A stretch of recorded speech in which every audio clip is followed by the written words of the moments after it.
A sold-out holiday weekend reveals pet boarding's real business, profitable capacity, or a building full of expensive care. Dogs are arriving faster than the front desk can finish each handoff. The phones keep ringing. Carriers and food containers are stacked beside the counter. The reservation board has no open spaces through Monday. From the lobby, the economics look almost perfect. 60 kennels, 60 paying customers, holiday pricing, and a waiting list. Then the care work starts. Every animal must be checked in, fed, watered, exercised, watched, cleaned up after, and sent home with the right belongings. Some need medication. Some cannot join a playgroup. Some become anxious during storms or overnight.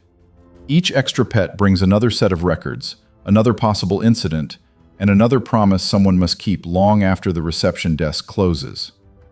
3 numbers control the business: the physical capacity inside the building, the safe coverage the staff can provide, and the revenue each customer creates beyond a single stay. A full facility can have its best sales weekend and one of its hardest operating weekends at exactly the same time. Selling every kennel is only part of the question. What matters is whether the facility sold profitable capacity or just filled the building with more work. Before putting numbers around that weekend, separate the different businesses operating behind the same reception desk. A traditional overnight kennel is organized around individual sleeping spaces. Customers leave a dog or cat for several nights, and the facility charges for each occupied enclosure. The central limit is easy to see. Once the usable runs are full, another reservation needs a cancellation, an upgrade, or another date. A daycare first hybrid has a different limit. Dogs arrive in the morning, enter supervised playgroups, rest between sessions, and leave later that day. The building may have kennels, but its true daily capacity often depends on how many compatible animals trained employees can supervise safely. 40 advertised daycare places are not necessarily 40 interchangeable openings. A calm group of familiar dogs can be managed differently from a room of unfamiliar animals with different sizes, energy levels, and temperaments. A premium pet resort adds another model. It may offer larger suites, webcams, private play, swimming, grooming, chauffeur service, special treats, and elaborate activity packages. The room rate rises, but the costs of the building, staff, service, and customer expectations rise with it. Calling the facility premium does not remove the labor. It makes a broken promise more expensive. A smaller specialized operation may combine boarding with training, senior pet care, medical support services, or unusually small playgroups. Those services can earn higher prices because they solve harder problems. They can also demand more skilled time per animal and place more operational responsibility on the facility. A pet resort may look luxurious from the lobby. Behind the doors, it is a network of drains, laundry machines, gates, ventilation equipment, and shift schedules. One industry average can therefore be badly misleading. A 60-run overnight facility and a 40-place daycare may share a roof without sharing a capacity equation. One sells enclosed sleeping space. The other sells supervised compatibility. A training program sells skilled attention. A grooming room sells appointment time. The owner is choosing more than a price list. The choice determines what kind of capacity the building must produce, and that gets expensive before the first dog spends the night. Start with the site. A boarding facility needs nearby customers, but it also creates noise, traffic, waste, and early or late activity that many neighbors do not want. Zoning rules differ by state and municipality. Some jurisdictions classify commercial kennels as a special use, restrict where they can operate, or impose requirements for sanitation, ventilation, records, fire protection, and animal housing. A lease suitable for ordinary retail may be useless for dozens of barking dogs. Inside the building, attractive paint is the easy part. Floors and walls must survive constant washing and disinfecting. Drainage needs to remove water without spreading contamination through the facility. Heating, cooling, and ventilation have to cope with animals, moisture, odors, and changing outdoor temperatures. Noise control matters to neighbors, employees, and the animals. Then come enclosures, gates, fencing, playroom dividers, isolation areas, food storage, laundry capacity, bathing equipment, cameras, access controls, fire systems, cleaning stations, and secure entrances. Reservation software must track owners, pets, vaccines, feeding instructions, medications, authorized contacts, deposits, and departures. Insurance must cover the building, employees, animals under the facility's care, possible injuries, and other liabilities. The business also needs working capital for rent and payroll while customer volume develops into something reliable. A current franchise example shows how quickly the system becomes capital intensive. Dogtopia's official franchise materials in 2026 estimate an initial investment ranging from roughly $664,000 to nearly $1,480,000. That money covers far more than decorative build-out. It includes construction, equipment, training, payroll, and opening working capital. A smaller independent facility may spend much less, especially when converting an existing kennel. A purpose-built premium operation can spend more. The point is not that every pet boarding business needs $1 million. The point is that the building shapes the operating model. A narrow corridor adds minutes to every movement. Poor drainage adds cleaning labor. Weak sound control produces complaints. Too little isolation space makes an available kennel unusable when an animal becomes ill. Insufficient ventilation creates problems with comfort and disease control. An undersized laundry system quietly adds hours to every busy day. Those are fixed commitments. Rent or debt service continues when the kennels are empty. Heating, cooling, insurance, software, maintenance, and minimum staffing do not wait politely for holiday demand. The building sets the capacity ceiling before demand even arrives. Once those commitments are in place, the visible nightly fee starts looking more valuable than it is. The public transaction seems simple. A customer books a kennel for 4 nights. The facility quotes a nightly rate, takes a deposit, confirms vaccination records, and charges for the stay. Daycare may be sold one day at a time, in prepaid packages, or through a recurring weekly plan. Holiday dates may bring a surcharge, stricter deposits, or tougher cancellation terms because the spaces are scarce. Prices vary enormously by market and service level. A 2026 survey by Snout Map, assembled from posted prices at more than 500 facilities in dozens of United States cities, placed the median standard boarding price around $60 per night and the median holiday price around $67. Individual operators fall well below or far above those figures. One current veterinary boarding flyer lists basic runs in the low 30s per day, while premium urban facilities can charge more than $100 per night. Holiday supplements, shown in current facility policies, range from a few dollars to $15 or more per day. Apply a $60 illustrative rate to 60 kennels. One sold-out night produces $3,600 in boarding revenue. A 3-night holiday weekend appears to generate $10,800 before add-ons. That is the number displayed on the reservation screen. Kennel capacity, though, is perishable. If kennel number 47 is empty tonight, the business cannot save that unused night and sell it next Tuesday. The opportunity disappears when the night ends. That is why operators use deposits, wait lists, peak pricing, and cancellation policies. But the opposite problem matters too. Once occupied, a kennel cannot be treated like a hotel room after the guest receives a key.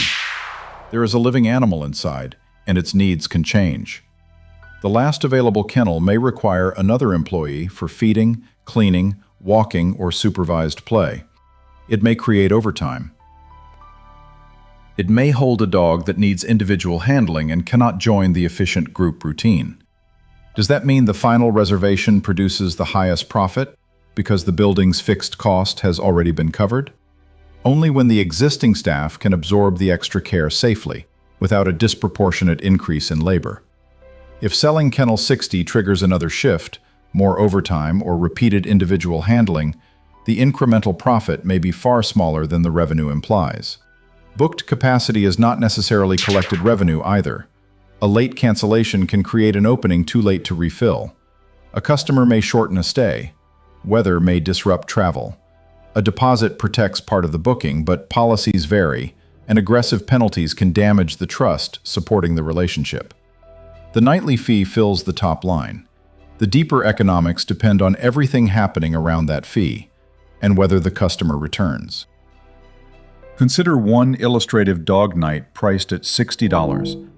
That money must support check-in and reservation work, the enclosure, feeding, water, cleaning, exercise, observation, laundry, payment processing, supplies, insurance, and part of the building's occupancy cost. If the customer pays by card, processing may remove roughly 2 to 4%, depending on the provider and arrangement. Payroll starts taking its share long before anyone calculates profit. The owner may supply the food, but bowls, bedding, detergents, waste bags, disinfectant, gloves, laundry, and replacement equipment still belong to the facility. Suppose the direct and allocated labor tied to that dog night averages $22 across reception, attendance, supervision, and cleaning. Suppose payment fees, consumable supplies, and laundry take another $5. Allocate $12 to rent, utilities, insurance, software, maintenance, and other facility costs. The $60 room has contributed $21 before central administration, marketing, debt service, unusual incidents, taxes, or compensation for the owner. That is an illustration, not a universal margin. A well-designed facility serving familiar dogs may use labor more efficiently. A high-rent building or a care-intensive animal population may do worse. The calculation shows why a posted rate is not the same thing as retained profit. Add a bath at checkout, nail care, private play, medication administration, training, a premium suite, or transportation. A $15 activity using an available employee for one short, scheduled session may provide meaningful incremental margin. A $40 bath performed with existing equipment can raise the value of the stay while solving a problem the customer already has. Nobody wants a dog returning from several days of play smelling like several days of play. Premium does not guarantee profit. A service adding $20 of revenue and $25 of skilled labor is no economic engine. It is a more complicated invoice. The best add-ons use available equipment, scheduled labor, and an existing customer relationship without disrupting the care system around them. That customer relationship makes up the other half of the mechanism. A first-time customer brings marketing costs, questions, record collection, vaccine verification, temperament assessment, and trust building. A familiar daycare customer already has a profile in the reservation system. Employees know how the dog joins a group, how it eats, whether it becomes anxious during rest, and which instructions require extra attention. The owner already knows the facility. When a trip comes up, the daycare relationship can become a boarding reservation with less acquisition work and less uncertainty. Which customer is worth more? A traveler booking one expensive holiday stay, or a local dog attending daycare every week and boarding several times a year? The holiday customer may generate the larger single invoice. The recurring customer can create the larger, more predictable annual relationship. Weekly daycare, occasional grooming, and several boarding stays let one decision to trust the facility support multiple revenue streams. Dogtopia's location pages connect the two through weekly wellness plans.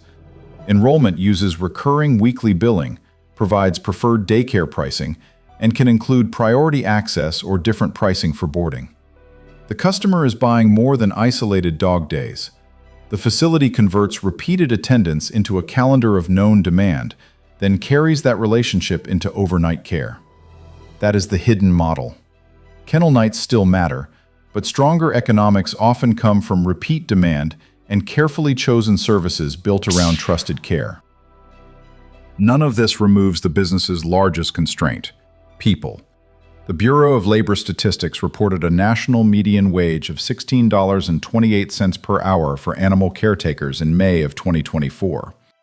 Actual hiring costs can be higher in many metropolitan markets, especially for experienced supervisors, groomers, trainers, managers, overnight employees, or workers handling medication and difficult behavior.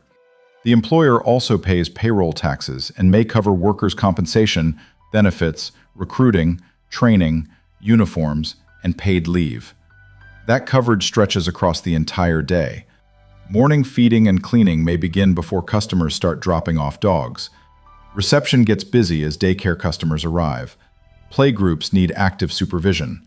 Midday brings feeding, rest rotations, cleaning, bathing, and departures. Evening requires another round of meals, exercise, sanitation, records, and security. Some facilities keep personnel on site overnight. Others use different overnight monitoring arrangements where local rules and operating policies permit them. No single national staff-to-dog ratio governs every United States boarding facility. Requirements and standards differ by jurisdiction, activity, animal population, and operating model. Industry guidance commonly cited for active group play falls around 1 trained employee for every 10 to 15 dogs, but that is not a mechanical guarantee. A carefully screened group of calm dogs differs from a mixed group of unfamiliar, highly energetic animals. Local rules or company policy may demand more coverage. Safe practice may demand it before any rule does. Go back to the composite facility: 60 overnight kennels and 40 advertised daycare places. The physical maximum suggests room for 100 animals. Safe operating capacity may be lower. 2 large dogs might need adjoining runs. A dog recovering from illness may need isolation. An anxious animal may require individual exercise instead of group play. Several dogs may be incompatible with the same playgroup. A room physically large enough for 20 dogs may support only 12 that day because size and temperament split the group. One absent employee may close part of the daycare schedule while the room itself remains open. Capacity has layers. There is the number printed on the floor plan, the number allowed by licensing and insurance, the number the scheduled employees can handle, and the number that the particular mix of animals can use safely that day. Payroll is only one line in the recurring ledger. Rent or mortgage payments arrive every month. Utilities, power, ventilation, heating, cooling, hot water, lighting, laundry, and sanitation. Cleaning chemicals, food, bedding, waste removal, repairs, software, card fees, marketing, insurance, pest control, and equipment replacement continue behind the care routine. Veterinary or incident costs appear irregularly, but they cannot be treated as impossible.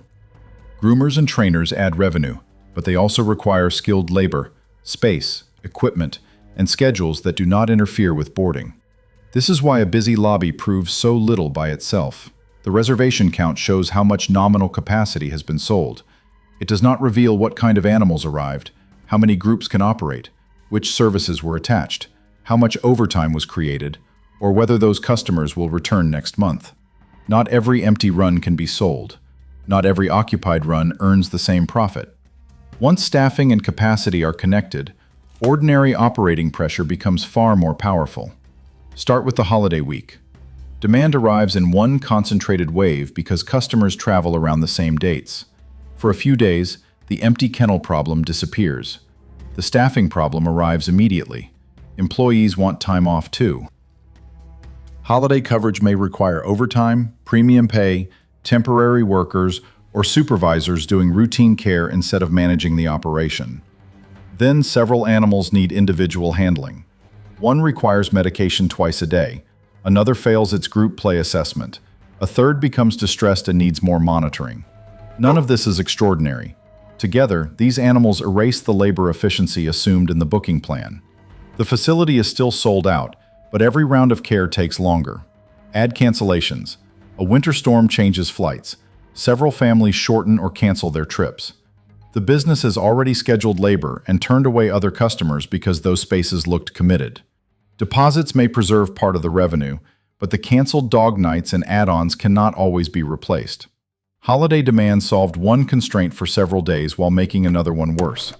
After the holiday, the building can swing the other way. The 60 kennels that were impossible to reserve 2 weeks earlier may sit half empty. Rent, insurance, core staff, utilities, and debt service still have to be paid. One extreme week cannot repair weak utilization through the ordinary months unless its rates and margins are enormous. Employee turnover adds another strain. New attendants must be recruited, trained, and supervised. Experienced employees carry more work during that period. A contagious illness protocol can remove animals from group play, require isolation, and increase cleaning. Summer heat or winter cold raises utility use. One damaged gate, failed washer, drainage problem, or heating and cooling repair can consume the contribution from many dog nights. Reputation is especially sensitive because the product depends on trust.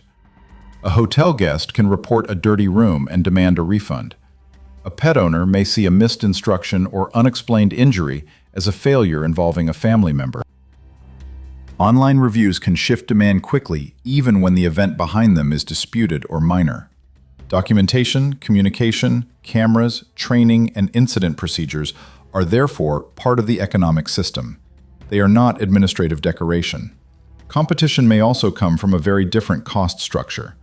An in-home sitter may not carry a commercial building, a large payroll, an industrial laundry system, or 60 kennels of capacity. App-based marketplaces make those alternatives easier to find. The facility must justify why its supervised setting, routines, staff, social play, security, or specialized services are worth the price difference. None of these pressures guarantees a bad year on its own. That is the point. Over time, more dogs needing individual care and several late cancellations are ordinary events. Combine them with weak post-holiday utilization, and a week that looks spectacular from the parking lot can produce far less cash than expected. A large operating system is useful here because it shows how recurring demand can reduce that volatility. Dogtopia combines open play daycare with boarding and spa services. Its weekly plans encourage regular attendance and automated billing. Current location materials describe benefits including priority boarding access and enrolled pricing, connecting overnight stays to an established daycare relationship. Its standardized model also places customer records, facility systems, operating procedures, brand marketing, and service menus inside one structure. The 2026 Dogtopia franchise disclosure document shows the scale. According to data extracted from that filing, the estimated initial investment for one center ranges from roughly $664,000 to nearly $1,480,000. The system charges a 7% royalty on gross sales, plus a 2% brand fund contribution and additional technology charges. Item 19 of the same disclosure reported 2025 gross sales for qualifying outlets open for at least 24 months. Across qualifying franchised locations, average sales were approximately $928,000, while median sales were about $915,000. The reported range extended from below $300,000 to nearly $1,900,000. That range says more than the average by itself. These figures are gross sales, not guaranteed owner income. They do not automatically show local payroll, rent, debt payments, taxes, or the compensation needed to manage the center. They also describe a defined group of mature qualifying outlets, not every possible new facility. The case does show the operating logic. Recurring daycare brings customers into the building during ordinary weeks. Those same customers can use boarding when they travel, and spa services around their attendance. Standardized layouts and systems can reduce improvisation. Central marketing may reduce the work required to explain an unfamiliar brand. Regular customer records can make reservations and care handoffs more predictable. A franchise system still cannot repeal local economics. The landlord charges local rent. Employees must be hired at local wages. A playroom has physical and behavioral limits. A weak manager can still schedule badly. A center can spend too much on labor, lose repeat customers, or carry debt service from an expensive build-out. The brand supplies a system. The location still has to turn that system into safe, productive capacity. That difference points to the protections built by stronger, independent, and branded facilities. The first is recurring demand. Weekly daycare plans and prepaid packages turn some customer activity from occasional decisions into a schedule. They do not guarantee permanent attendance, but they improve visibility. An owner who knows 28 daycare dogs usually arrive on Tuesday can schedule more intelligently than one waiting for 40 decisions that same morning. The second is disciplined booking. Deposits, waitlist, clear cancellation windows, and prompt communication protect scarce holiday capacity. A waitlist only helps when the business identifies an opening early enough to contact another customer. The reservation system needs accurate records, not a calendar packed with hopeful names. The third is operational segmentation. Dogs can be grouped by size, play style, temperament, and familiarity. Cross-trained employees can move between reception, kennel care, bathing, and supervised activities where training and safety allow it. Standardized cleaning routes reduce wasted movement. Reliable feeding and medication checks reduce errors. Each improvement sounds small because it saves minutes. Across dozens of animals and hundreds of daily tasks, those minutes become payroll. Customer records provide another layer of protection.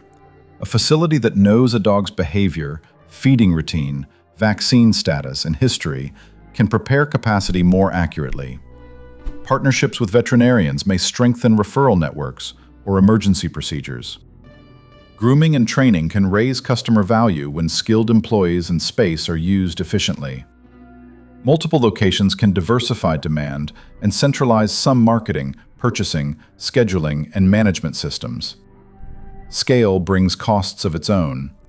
More locations need regional supervision, stronger controls, consistent training, and faster incident response. One highly visible mistake can damage the reputation of facilities that had nothing to do with it. Central systems reduce one form of volatility and introduce another. The same three levers still decide the result. Utilization determines how much of the expensive building earns revenue. Labor coverage determines how safely and efficiently that utilization can be served. Repeat client value determines whether each customer relationship creates one transaction or a year of useful demand. Systems can improve those levers. They cannot invent safe space once the building and staffing plan have reached their limits. Put the composite 60-kennel 40-daycare place facility through 2 illustrative years. These are stated operating assumptions built from current public price and wage benchmarks, not an industry forecast or a promise of results. Use an average collected boarding rate of $60 per occupied kennel night. Keep the facility open all year. Offer 40 daycare places across 260 weekdays at an average collected rate of $34 per dog day. Put grooming, baths, private play, training, medication services, and transportation into a separate premium service line. In the strong year, the 60 kennels average 65% occupancy. That produces approximately 14,235 occupied kennel nights and about $854,000 in boarding revenue. Holiday periods sell early, deposits limit cancellation leakage, and the facility keeps overtime under control despite the peaks. Daycare averages 70% utilization across 40 weekday places. That creates roughly 7,280 dog days and about $248,000 in daycare revenue. Repeat customers use packages or weekly plans, giving managers a reasonably stable schedule. Suppose premium services add 18% to boarding and daycare revenue. That contributes about $198,000, bringing total annual sales close to $1,300,000. Then pay for the operating system. Assume payroll, taxes, and related labor costs consume about $595,000. Rent or facility debt service accounts for $144,000. Utilities, laundry, cleaning supplies, food, software, card fees, insurance, marketing, waste removal, maintenance, and other operating expenses take another $300,000. The result is roughly $260,000 before income taxes, major financing differences, unusual capital replacement, and any adjustment for the owner's working role. That is the strong version. It works because utilization remains healthy outside the holidays, labor is scheduled carefully, cancellations are controlled, and premium services attached to existing care without producing an equal amount of new cost. Keep the building, prices, advertised capacity, and basic service menu unchanged for the ordinary year. Change the operating variables already established. Voting occupancy falls to 48%. The facility sells approximately 10,512 kennel nights, generating about $631,000. The holidays still look busy, but several reservations cancel late, and ordinary weeks stay soft. Daycare averages 50% utilization. That produces 5,200 dog days and roughly $177,000. Lower retention makes the schedule less predictable, so the facility sometimes carries too much labor for attendance and sometimes has to call in extra help. Premium service revenue falls to 10% of boarding and daycare sales, adding about $81,000. Total sales now sit close to $889,000. Labor does not fall in proportion to revenue. The business still needs opening, cleaning, reception, supervision, evening care, management, and coverage across long operating hours. Assume payroll and related labor costs remain around $480,000. Keep the same $144,000 of occupancy cost. Other recurring operating expenses consume approximately $240,000, while one meaningful heating, cooling, drainage, or laundry repair adds $30,000. The apparent operating profit is almost gone. Before taxes, financing differences, and owner compensation, the facility is around break-even or slightly negative. Nothing spectacular happened. The building did not burn. Demand did not disappear. The business carried weaker midweek utilization, more labor friction, fewer add-ons, several peak cancellations, and one substantial repair. The same 60 kennels, the same 40 daycare places, entirely different economics. That sold-out holiday board is persuasive because it is incomplete. It captures physical demand at the precise moment when demand is easiest to see. It misses the empty Wednesday in February, the overtime hidden behind the holiday surcharge, the dog needing individual care, the employee still being trained, and the customer who never returns after one stay. Go back to the reception desk. The phones are still ringing. Every kennel is occupied. Employees move food containers, check instructions, answer owners, clean rooms, and separate playgroups. The building is producing revenue at its physical limit. The owner's result still depends on three boundaries. Physical capacity limits how many kennel nights and daycare places can be sold. Once that space expires, it cannot be recovered. Labor coverage determines how much of the advertised capacity is safely usable and how expensive each additional animal becomes.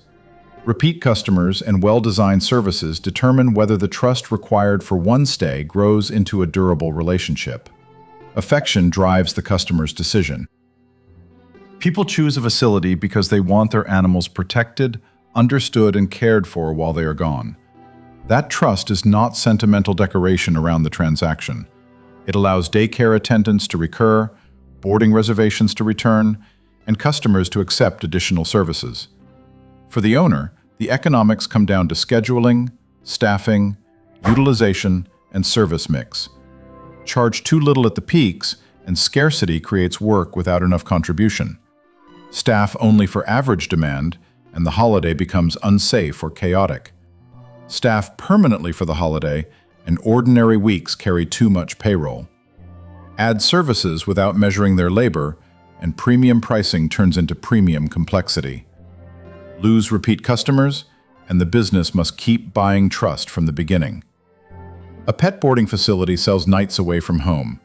That is the transaction customers see. Beneath it, the business manages a limited supply of care capacity, with staff required every time that capacity is sold. The kennel sets the ceiling. The staff decides how much of that ceiling is usable. The customer relationship decides what each place is worth over the year. That is the business beneath the busy holiday lobby. Trusted capacity, renewed repeatedly, with labor attached to every space.